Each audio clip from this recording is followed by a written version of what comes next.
podemos dizer do Emerson, com 5 anos de idade ganhou uma alma. E a Bíblia tem essa capacidade, só o Evangelho tem esse poder de transformação na vida de uma pessoa, e principalmente o porquê? Por causa do Espírito Santo que Jesus deixou conosco para nos dar essa intrepidez para falarmos do seu amor.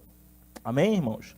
O que significa pregar o Evangelho? A boa nova da verdade.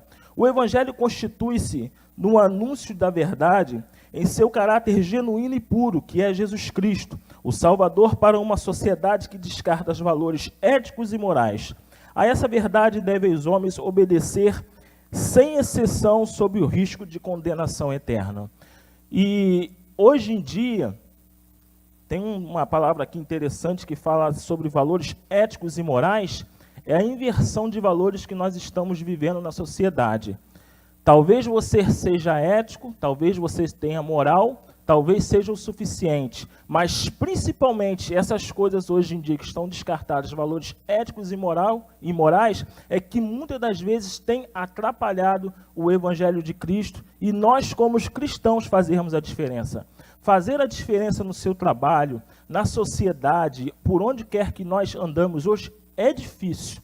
Não é uma coisa fácil. Até mesmo porque a ética e a moral estão, digamos assim, muitas das vezes descaracterizados. O que é ético? O que é moral? Muitas das vezes é lei, mas não é ético. É moral, é certo, mas não é moral. E aí vem essa inversão de imoralidade na sociedade e nós, como cristãos, fazermos a diferença no nosso trabalho, no nosso dia a dia. Então, eu tenho aprendido que uma das formas como nós, como cristãos que temos mais a oportunidade de pregarmos o Evangelho hoje, ainda que nós não abramos a nossa boca e falamos com intrepidez, Jesus pode mudar a sua vida, Jesus pode salvar, é a nossa postura, é o nosso modo de falar, é o nosso modo de agir. Por exemplo, Mega Sena da virada não, né? A da virada é um dos maiores prêmios. Ontem, 275 milhões. O que custa, irmãos? O que custa você ir pagar uma conta na Caixa Econômica, na lotérica, igual eu fui semana passada, você vai sobrar um dinheiro, você fazer um bolão? Tem algum problema nisso? É ético como cristão? É moral?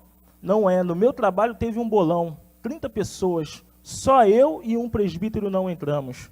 E tem vários cristãos e outras pessoas entraram. E aí, como que fica a nossa responsabilidade diante de Deus? Aí vem o meu colega cristão, Remy Mendes. Deus pode te abençoar e você fazer caridade. Você só vai fazer caridade com 275 milhões? Não? E a caridade é um dom, né? A caridade é um dom. Vamos fazer? É ético? É moral? Como fica a nossa postura? É um dinheiro. E começa pela arrecadação. O prêmio foi de 275 milhões. Somente uma pessoa ganhou.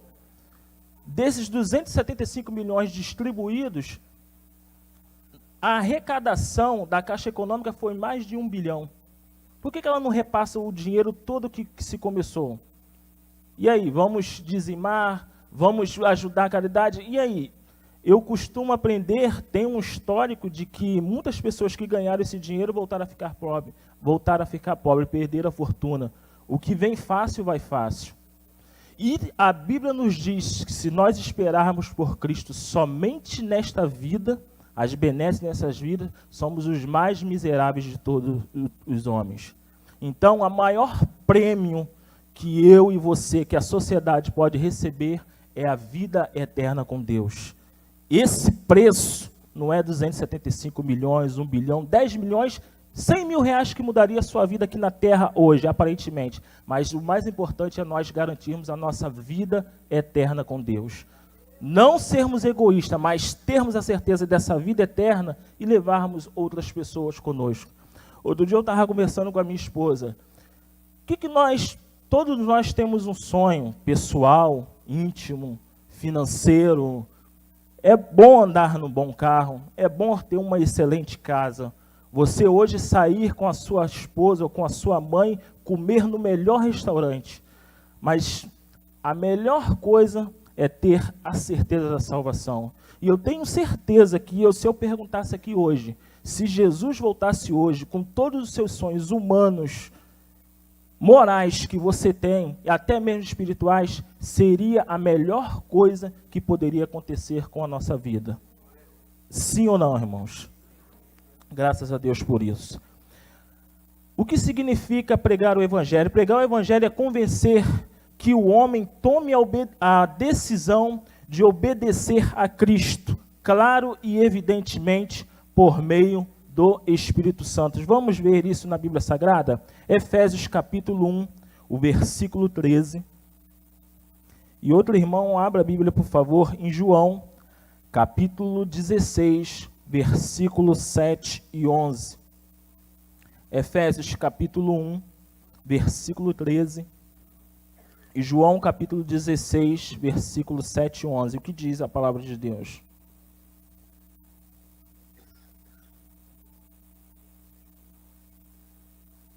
Alguém pode ler, por favor, com intrepidez?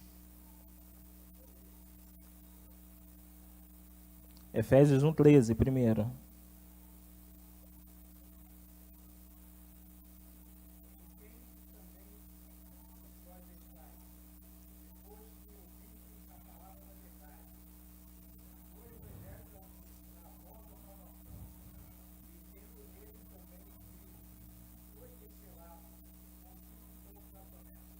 Com o Espírito Santo da promessa. O interessante, se o versículo 14 diz assim, ó, o qual é o penhor da nossa herança para a redenção da possessão de Deus para louvor da sua glória, ou seja, penhor, a garantia para a possessão da glória de Deus, ou seja, nós tomarmos posse da glória de Deus. O Evangelho da esperança, o Espírito Santo da promessa nos garante a eterna glória do Senhor. Tudo isso nós possamos fazer, pregar o Evangelho, convencer o homem que toma a decisão de obedecer a Cristo, claro e evidentemente, com a inspiração ou até mesmo estímulo do Espírito Santo de Deus sobre a nossa vida. Se a pessoa olhar para a nossa vida, nós pregarmos o Evangelho, fala assim, por que eu vou aceitar Jesus? O que tem diferença na vida dele? Talvez nós, com nossas atitudes, ou com até nosso falar, nosso modo de agir, ainda que sejam éticos e morais, como nós falamos aqui anteriormente, pode não convencer, mas o que convence a pessoa a reconhecer ela como Jesus, Senhor e Salvador da sua vida, é o Espírito Santo de Deus. A salvação é para todos os homens. Vemos, porém, coroado de glória e de honra, aquele que Jesus, que fora feito um pouco menor do que os anjos por causa da paixão da morte, para que a graça de Deus provasse do seu amor por todos. A palavra de Deus, isso está baseado em Hebreus 2:9, e a Bíblia nos diz em 2 Pedro, capítulo 3, versículo 9, que o Senhor não retarda a sua promessa. Que promessa é essa? Da sua vida terrena? Não, da sua vinda. O Senhor não retarda a sua promessa, ainda que muitos até por tardio, ou seja, Jesus está demorando, mas ele está... Esqueci, é um texto que eu gosto muito, mas eu esqueci, deixa eu abrir. O Senhor não retarda a sua promessa, ainda que a muitos até por tardia, mas é longânimo para que muitos não se percam, ou seja, Jesus, o plano de Deus para a humanidade é que todos fossem salvos. E se você olhar, você que tem uma vida, digamos assim, um pouco longeva quanto a minha, vou fazer 40 anos, há quanto tempo você está ouvindo que Jesus está voltando? E está voltando. Às vezes, individualmente para alguns, nós vivemos num estado, eu não sei como que é o noticiário de outros estados, mas outro dia eu estava conversando com uma colega no trabalho. Ela era fisioterapeuta e o marido dela trabalhava na Europa. E ela era casada e se encontrava com o marido dela aproximadamente de 3 em 3 meses. E ela estava querendo se mudar para a Europa para, claro, viver ao lado do seu esposo. E a porta de entrada que ela achou através do seu trabalho foi através de Portugal. E ela saiu daqui do Rio, passou um tempo, ela voltou, estava grávida. E ela estava falando assim, Mendes, a diferença é mínima entre o Rio, ou talvez o Brasil, o estado que nós vivemos, e a Europa, é que todo dia você liga a televisão, a primeira manchete é, alguém foi assassinado, um tiroteio, um policial morreu. Outro dia ela falou que estava num café em Paris e a televisão estava noticiando o dia inteiro um assalto à mão armada que a polícia interceptou. Olha só a inversão de valores da qualidade de vida das pessoas. É claro que tem as suas, também assim, consequências, digamos, ou falta de amor. Eu posso não conhecer o Anderson, mas se eu chegar em algum lugar, no mínimo, o brasileiro ele tem esse costume de se cumprimentar, o calor humano, tudo bem, ainda que não abrace, se for um executivo, uma reunião, eu vou apertar a mão dele. O europeu não tem muito esse costume, tudo bem, tem aquela frieza, literalmente, do coisa, mas a inversão de valores. Mas pregar o evangelho também, muitas das vezes, tem que fazer com que nós mudamos o nosso modo de viver. Quando eu saí daqui do Rio de Janeiro, em 1987, com 7 anos de idade, eu era uma criança. Eu me lembro que quando nós chegamos em Minas Gerais, o caminhão de mudança, a primeira coisa que eu entrei no caminhão para pegar foi meu carrinho. Por quê? Eu me deparei com uma rua de terra. Aqui no Rio, raramente tem rua de terra. Quando tem terra, tem caco de vidro. Né? Não é possível você. Eu me deparei, eu achei aquilo o máximo. As minhas irmãs, com 7, 14 anos, choravam torrencialmente. Então, você sai de uma localidade que, aqui em Mesquita, era a sua denominação, que você dá de frente com várias igrejas, aquela multidão de dia de domingo indo para a igreja, feira para todo lado, você chega numa sociedade que domingo de manhã não vai ninguém na igreja, porque as pessoas moram na roça. A missa é uma vez ao mês, ou seja, é um choque de realidade. Para mim, como criança, tranquilo. Agora, imagine para o meu pai, como pastor de superintendente de escola dominical com mais de 400 alunos, e ir para uma igreja com 18 membros. De você levantar de manhã para escovar o dente, para ir para a escola, a água não sair na goteira, na bica, porque a água está congelada devido ao frio. Pregar o evangelho também, nós temos que mudar nossa atitude. Se adaptar à maneira de viver daquele povo. Onde que a igreja católica é bastante incisiva, que o padre que vai uma vez ao mês na sociedade pregar o evangelho, fazer a missa, as pessoas param a cidade. É onde que tinha um senhor, a irmã Erondina, fundadora do trabalho, às vezes a gente ouve uma piada, tomar banho dia de domingo. O seu Joãozinho, ele tomava banho somente aos domingos, sabe por quê? Porque ele era o barbeiro da cidade e ele ia atender os clientes dele. Ou seja, um homem só tomava banho porque ia atender homens. E é uma realidade. Mas não era cristão, mas era uma das pessoas que mais ajudou o meu pai a evangelizar, sabe por quê? O meu pai tocava violão, fazia culto, ponto de pregação, e ele gostava de acompanhar na sanfona. Você tem que se adaptar a essas características. E hoje, a facilidade que nós temos. Me lembro quando eu comecei a aprender a ler, o que criança quer fazer? Quer mostrar para outra criança que sabe ler.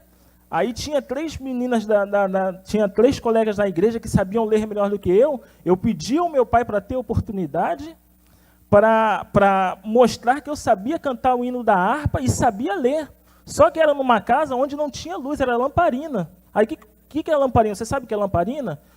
Uma vasilhinha de lata, que era artesanal, você colocava o querosene e colocava um panozinho. Pastor Rafael, o senhor incendiou a sua casa 2 vezes, eu quase incendiei a casa de outra pessoa. Por quê? Deixei a lamparina cair na Bíblia, queimou e começou a pegar fogo. É um privilégio para mim hoje poder falar no microfone com som digital, com ar-condicionado, com telão, mas eu não posso desvalorizar o tempo que eu tinha de falar do amor de Deus com uma lamparina, numa casa onde não tinha luz. E essas pessoas, para você ver o poder que o evangelho tem na vida das pessoas, como nós falamos que o evangelho é cultura, e é verdade, porque uma pessoa que ela não sabe ler, no Rio de Janeiro hoje é difícil, uma pessoa que não sabe ler, quando ela aceita Jesus, o que ela quer fazer? Ela quer aprender a ler para meditar na palavra do Senhor. E olha, nós já lemos tantas coisas na vida, nós lemos tantos livros, quando lemos, o francês lê aproximadamente 6 livros por ano, o brasileiro lê 2. Nós deveríamos ler vários como cristãos. Quanto tempo você não lê a Bíblia Sagrada? Olha o privilégio que você tem. Aí falando de choque cultural, se você pegar o metrô, isso que eu estou falando, irmãos, essa lição aqui, ela é mais prática do que teórica. porque está falando de autoridade suprema do Evangelho de Cristo. Ela é mais prática do que teórica. Ela, na realidade, é prática. Mas se você pegar o metrô para a Zona Sul, que hoje vai até a Barra da Tijuca, e se você pegar o metrô no sentido Baixada, você vê um choque cultural muito grande. E hoje em dia as pessoas, nós ficamos mais com nossos celulares. Você pode ler um livro no celular, você pode ler, tem aquele, como é que é aquele livro, aquele aparelho, Paulo, que, tipo um tablet que só lê livro? Kindle, você pode ver várias pessoas com aquilo, mas se você pegar o trem, é interessante, se você pegar o trem sentido Baixada, você vê 2, no máximo 5, num vagão, você vê no máximo 5 pessoas lendo um livro. Se você pegar o metrô sentido Zona Sul, você vê 50% das pessoas saindo do trabalho, executivos, lendo livros e com seu celular no bolso.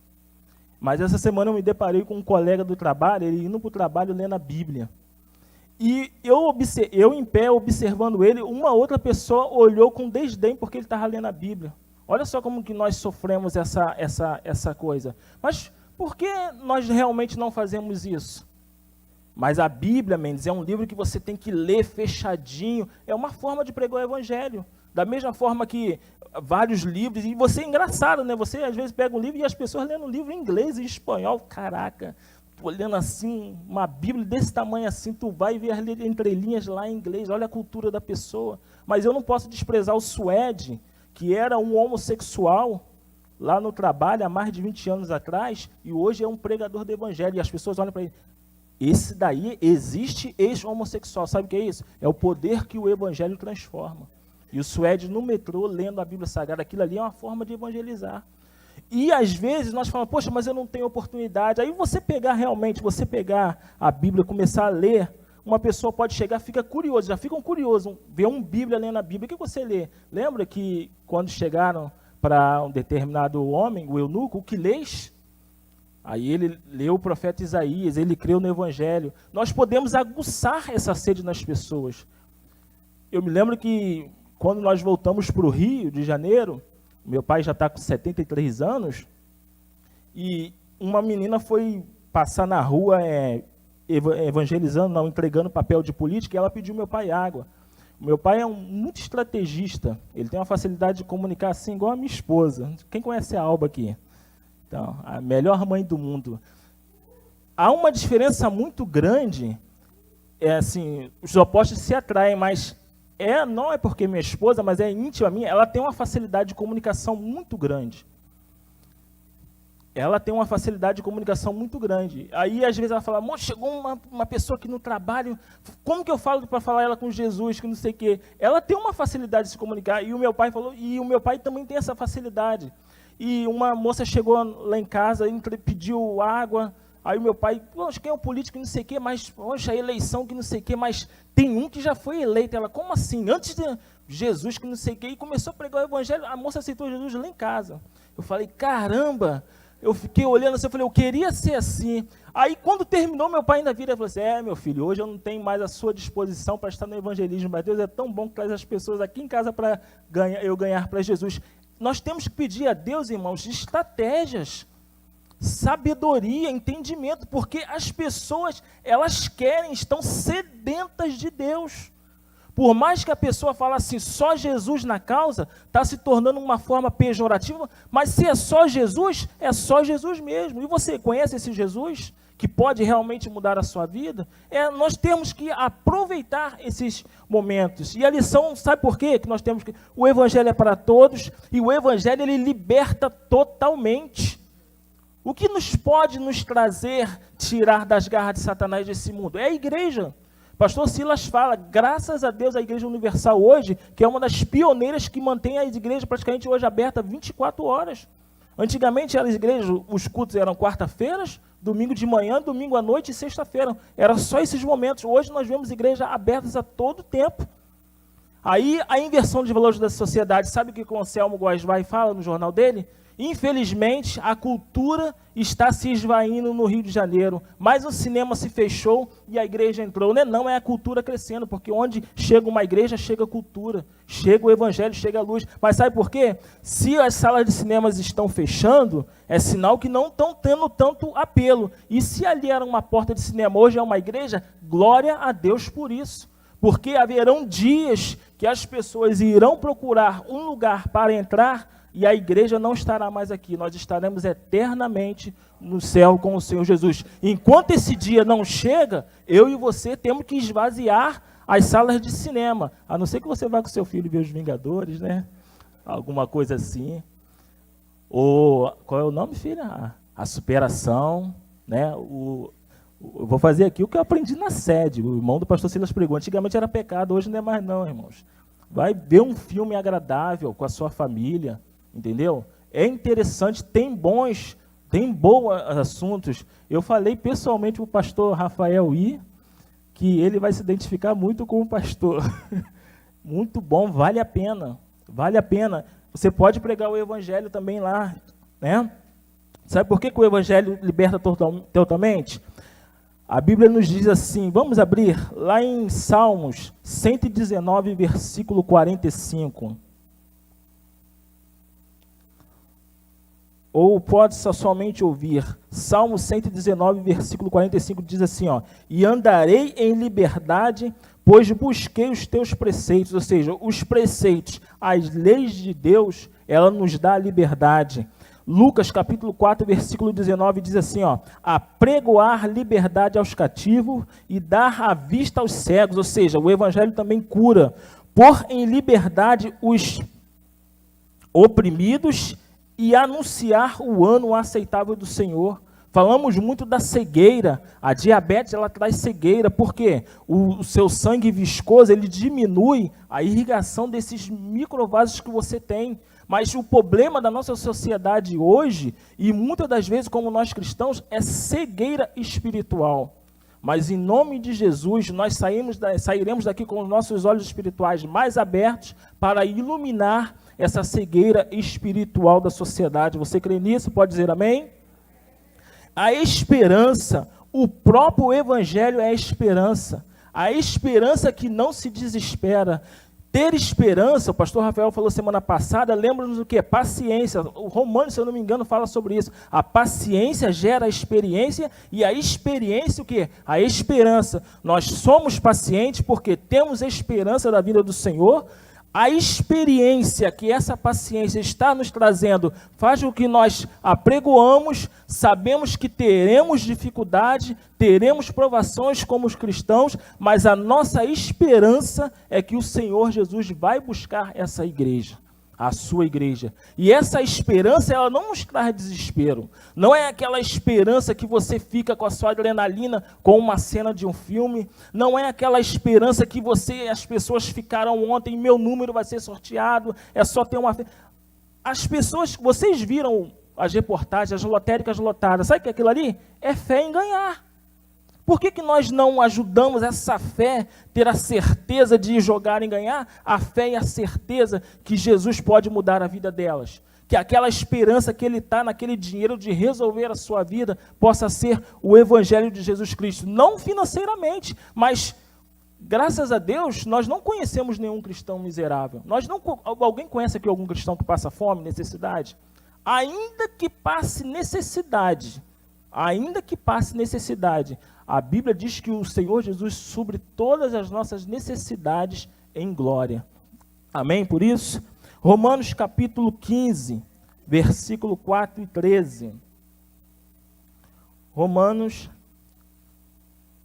capítulo 15, o versículo 4 e o versículo 13 diz assim, ó, versículo 4: porque tudo que dantes foi escrito para nosso ensino, foi escrito para que pela paciência e consolação das Escrituras tenhamos esperança. Versículo 13, ora, o Deus de esperança vos encha de todo gozo e paz em crença, para que abundeis em esperança pela virtude do Espírito Santo. E qual é essa certeza da nossa esperança? Cristo é a nossa esperança. O Evangelho é a boa notícia de que a esperança não morreu, a certeza de que a promessa não foi esquecida, a convicção de que aquele que está no topo, olha só como as coisas são pejorativas. Você já ouviu alguém falar assim, aquele cara lá de cima? Eu estou falando daquele que está no topo. O Todo-Poderoso é rico em misericórdia, não pode ser corrompido, é cheio de compaixão e único Todo-Poderoso. Uma vez uma chefe, ela falou para mim assim, vai, né, Mendes? E olha só como que as pessoas distorcem. Quando ela quer dizer que você é cheio do Espírito Santo, o que ela fala? Que você é uma pessoa o quê? Espirituosa. Só que espirituosa, não é? Se eu não me engano, é um termo técnico que é usado literalmente no Espiritismo. Mas na realidade ela quer dizer que você é cheio do Espírito Santo.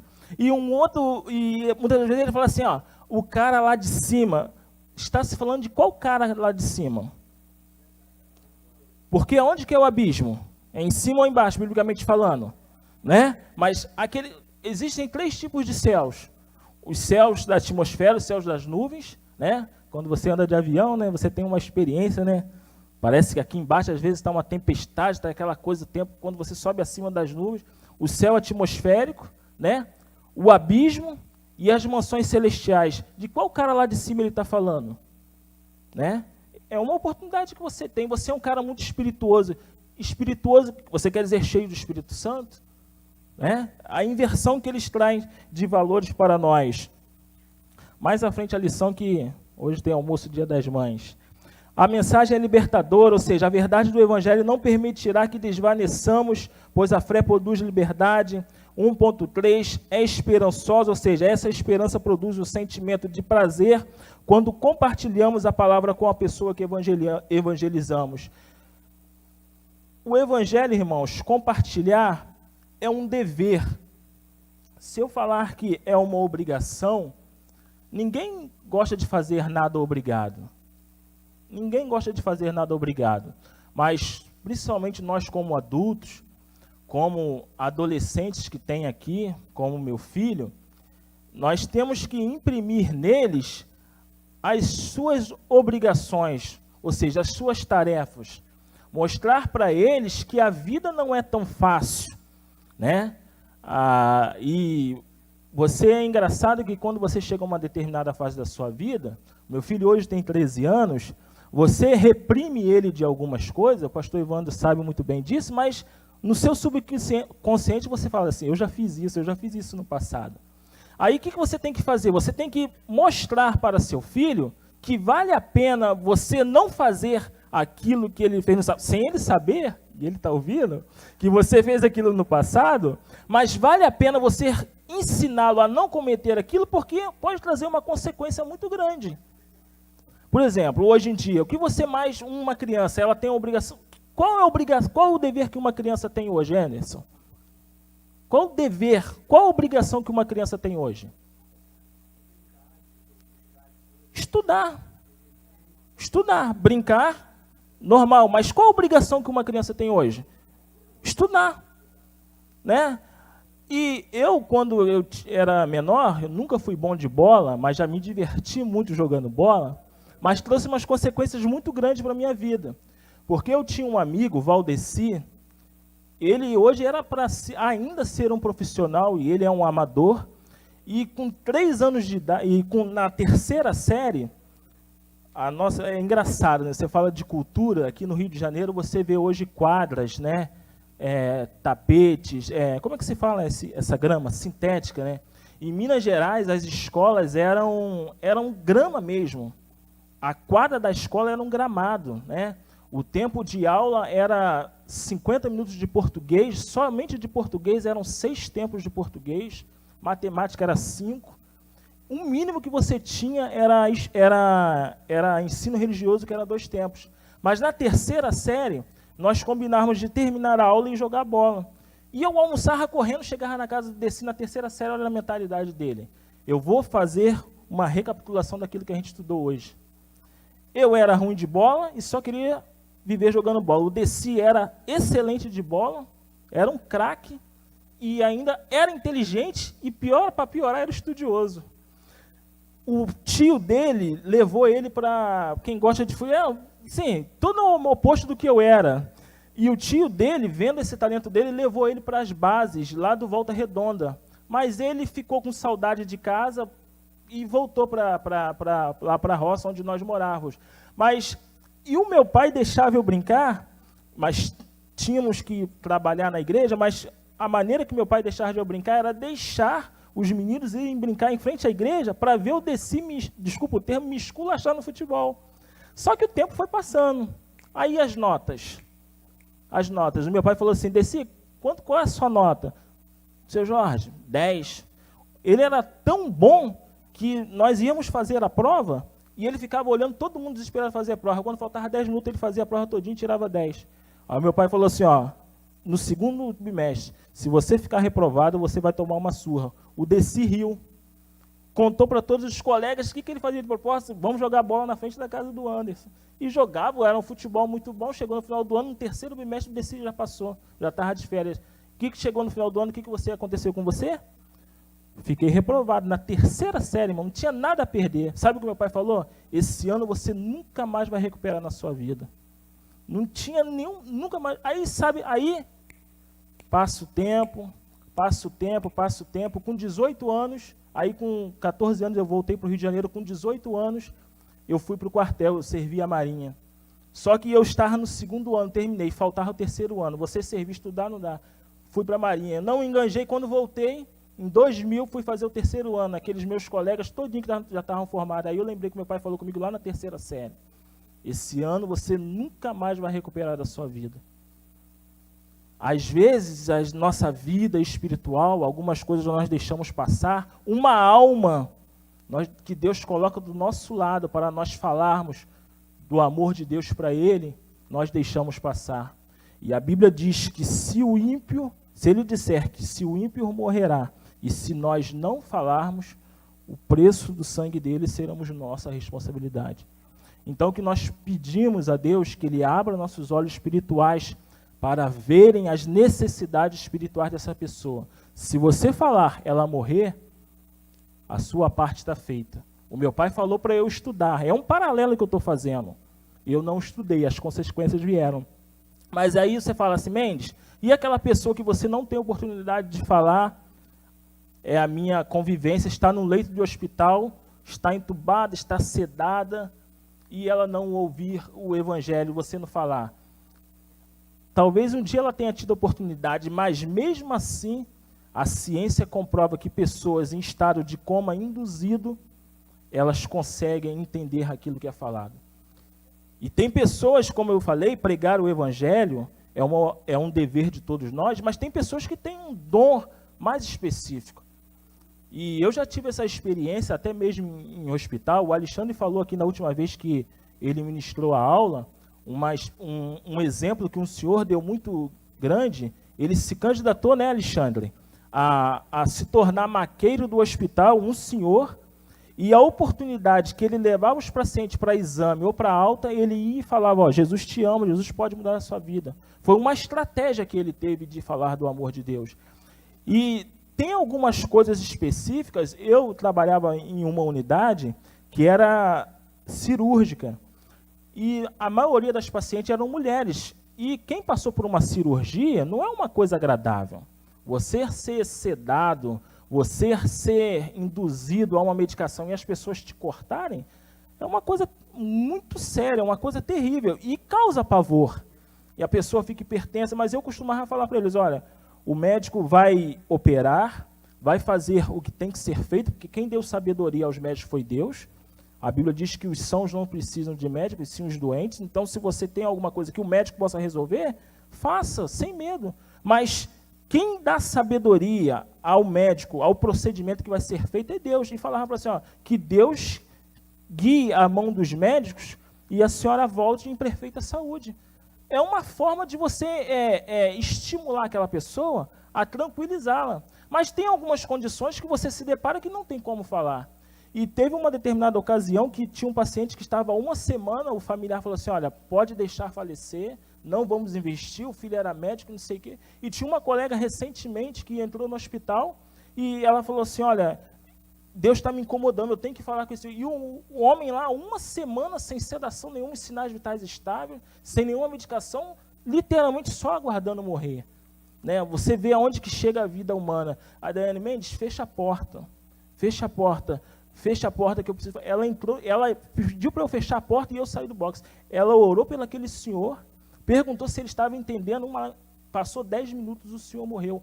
Ai dela se ela não falasse, mas Deus deu oportunidade até mesmo esse homem de usar a Daiane para fazer isso. São coisas raras, não precisa se chegar a esse ponto.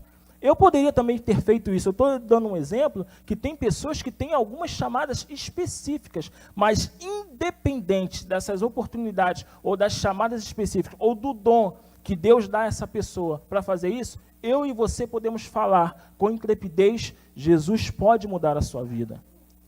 Jesus pode transformar a sua vida. Jesus pode mudar a sua vida, assim como o pastor Rafael fala aqui, que até o final do ano a sua família estará aqui. E é isso que as pessoas querem. Por mais que elas desejam tudo isso, elas olham para você, ela olha a sua família. Poxa, ele tem uma família. Poxa, a casa dele é abençoada, ele ganha o mesmo salário que eu, por que ele tem?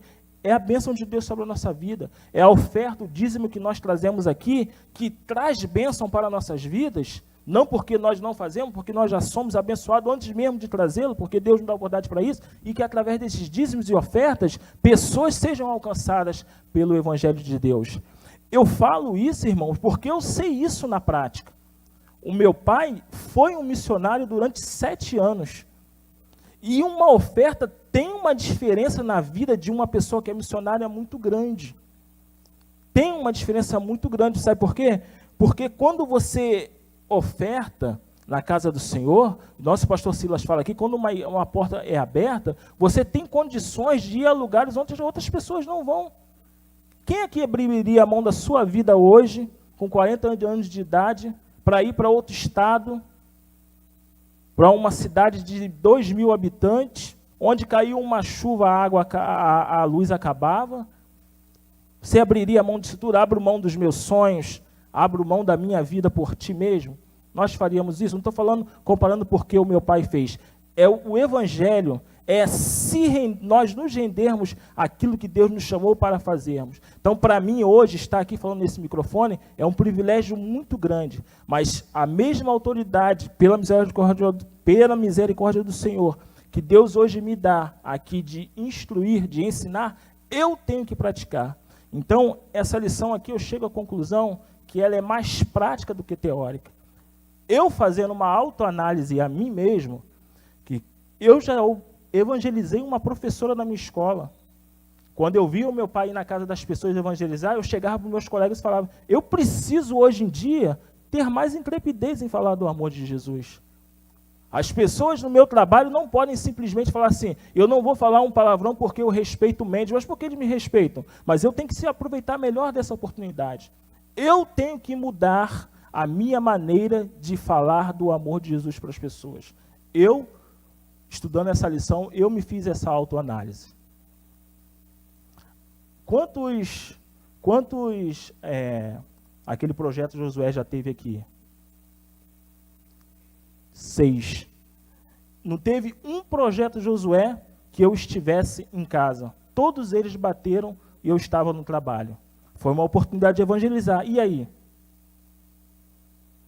Eu não tive um projeto Josué, que a maioria nos sábados, né? Todos eles eu estava de plantão.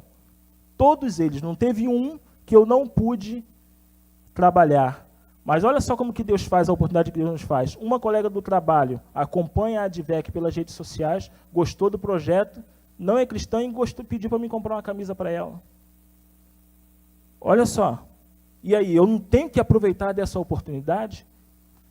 Nós falamos aqui sobre o batismo, o pastor Silas enfatiza muito isso, o batismo.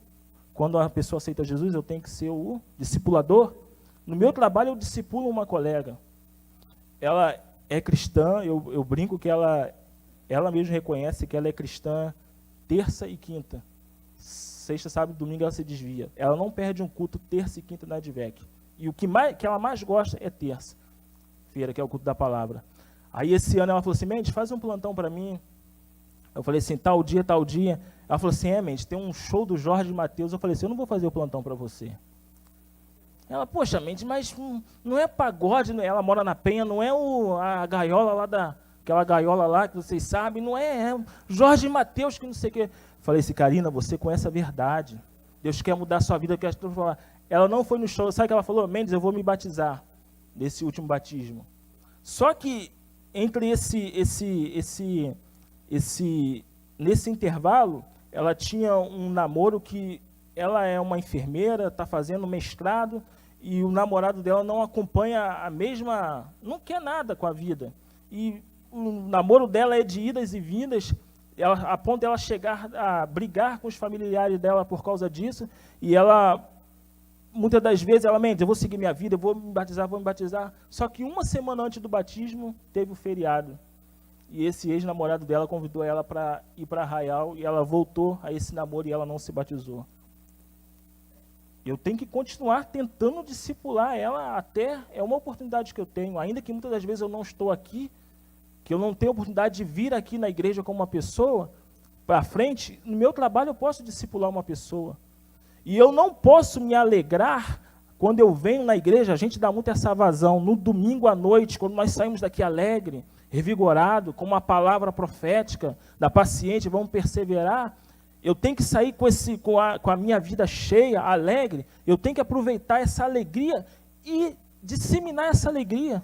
Com a mesma alegria que eu saí de um domingo à noite, que você vai sair hoje com um domingo à noite, numa palavra que você recebeu, uma palavra profética, eu quero ter esse mesmo prazer, essas pessoas têm que ter esse mesmo prazer, eu tenho que propagar isso no meu trabalho, no trem, na minha condução, aonde quer que eu esteja, e pedir sabedoria a Deus para falar no momento certo. A Bíblia diz que uma determinada vez Jesus falou para os discípulos, quando chegar em determinado lugar, não saudeis o Espírito Santo, o texto é mais ou menos assim, o Espírito Santo lhe há de lembrar aquilo que deveis falar. Por que isso? Porque a saudação, antigamente, não era simplesmente, rapaz, tudo bom, aquele tapinha, não. A saudação era uma coisa demorada, tinha um cerimonial.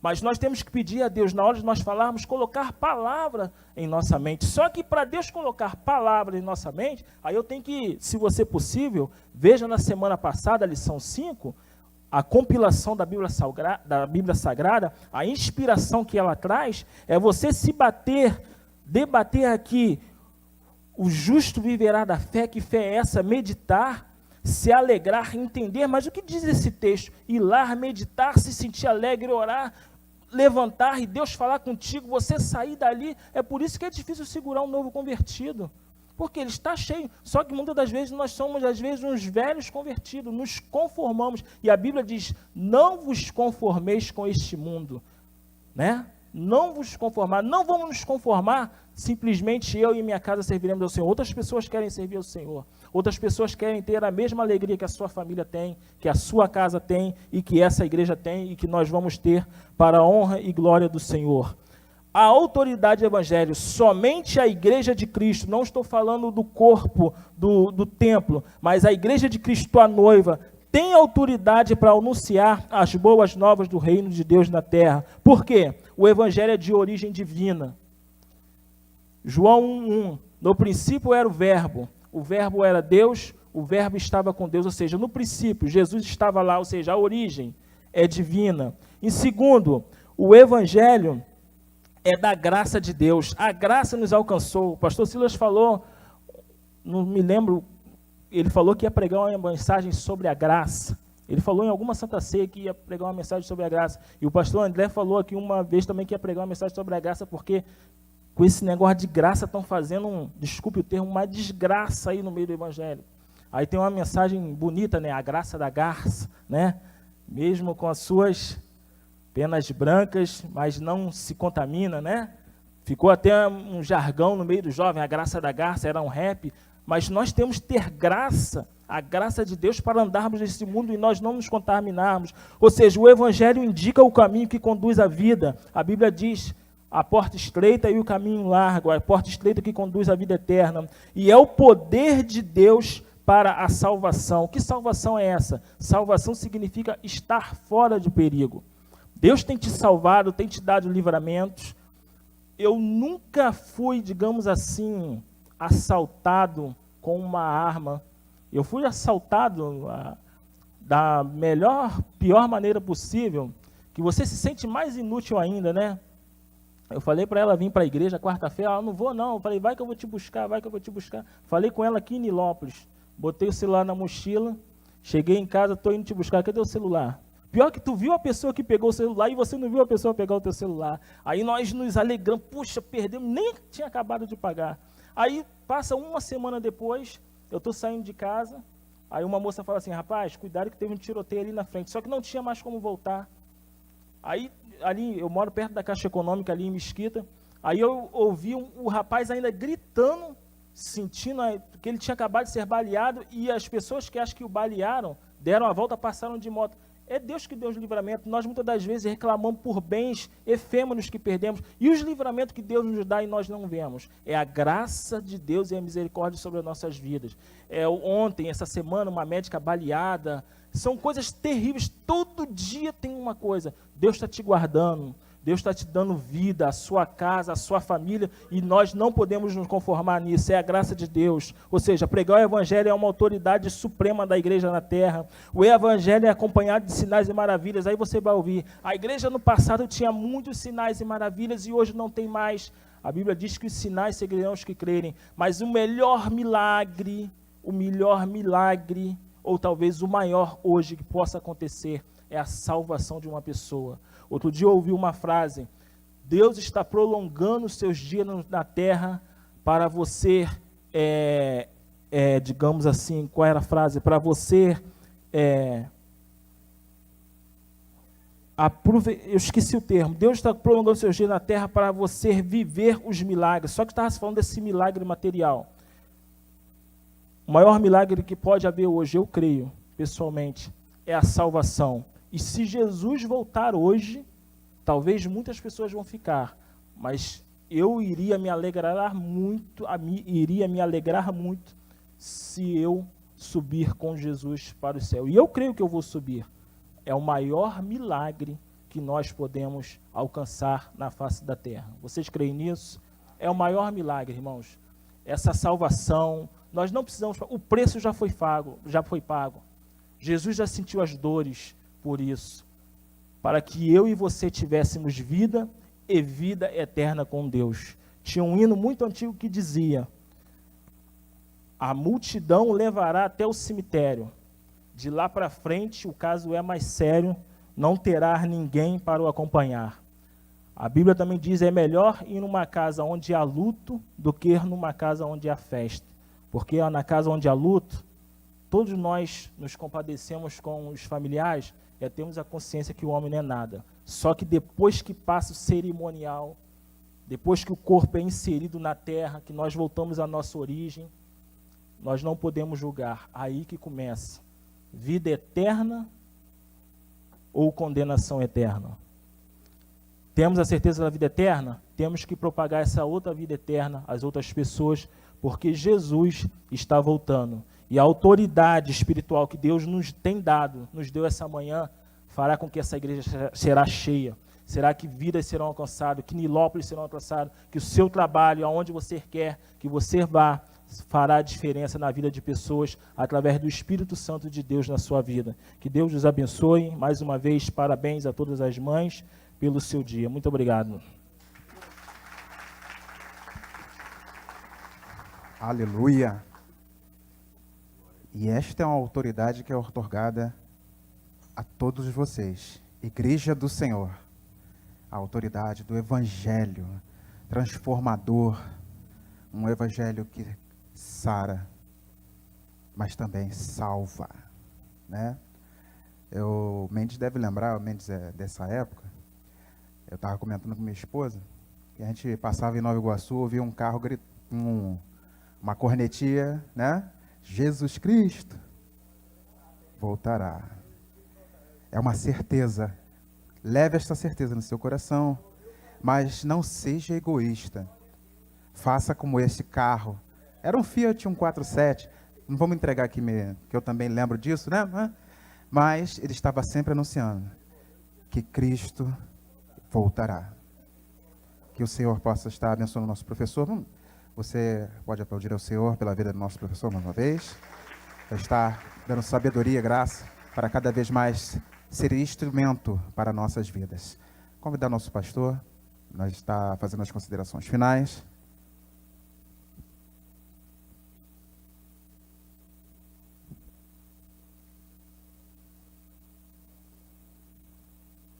A paz de Cristo a todos, amém? Não tem muita consideração final, só pedir para falar aqui um pouquinho para dar um feliz dia das mães aqui para as mães. Foi só isso. Tem mãe aqui? Quem é mãe aqui? Quem é mãe? Ó, tem aqui mãe. Ó, ué, por que o senhor levantou a mão? Ah, tá.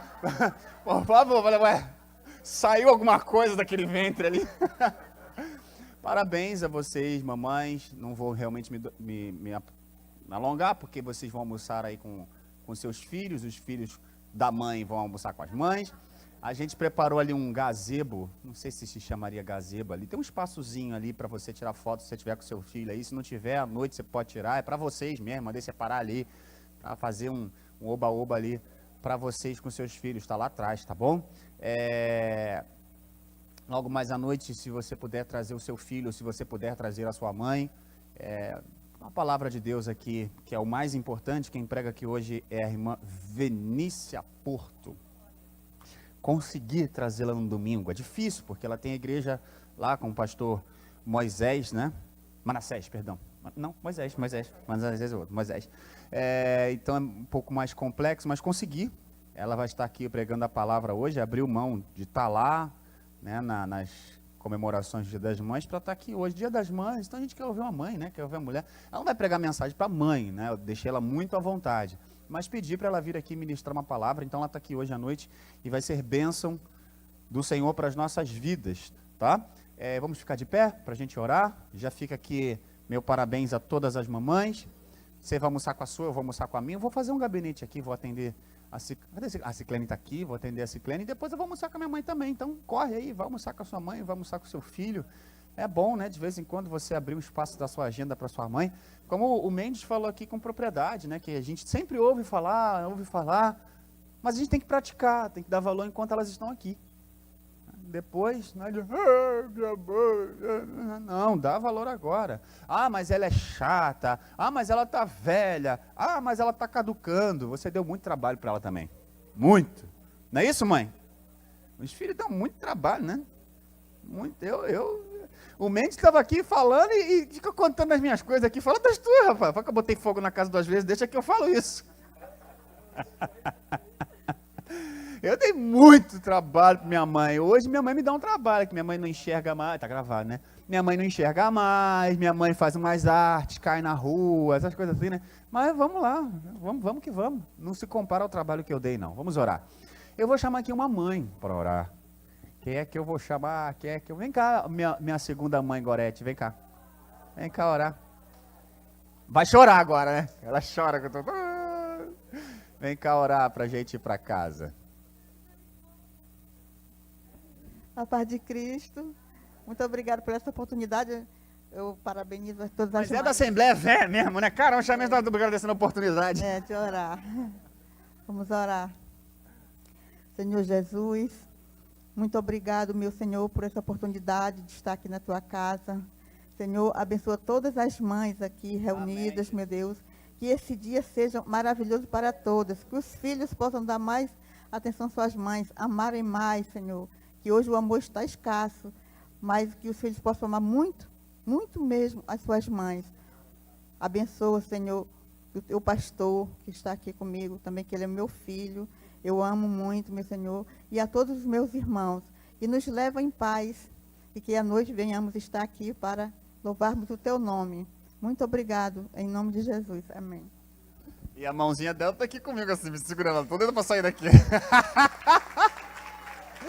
Eu sou desses, eu boto para trás. Um dia ainda vou botar meu sogro para pregar, você vai ver só. Que você tenha um bom almoço, que você tenha um bom regresso para sua casa, abrace a sua mãe, beija a sua mãe, cheira a sua mãe, dá um valor para ela, dá um aperto na véia agora de tarde, né? E fica aqui, de noite eu vou falar novamente, já fica aqui meu parabéns a todas as mamães aqui presentes, tá bom? Que Deus abençoe o seu retorno, que você tenha uma tarde abençoada, um almoço em paz, Que em nome de Jesus, até aquele que não tem família possa habitar em família. Que você seja abençoado nessa tarde em nome de Jesus. Amém.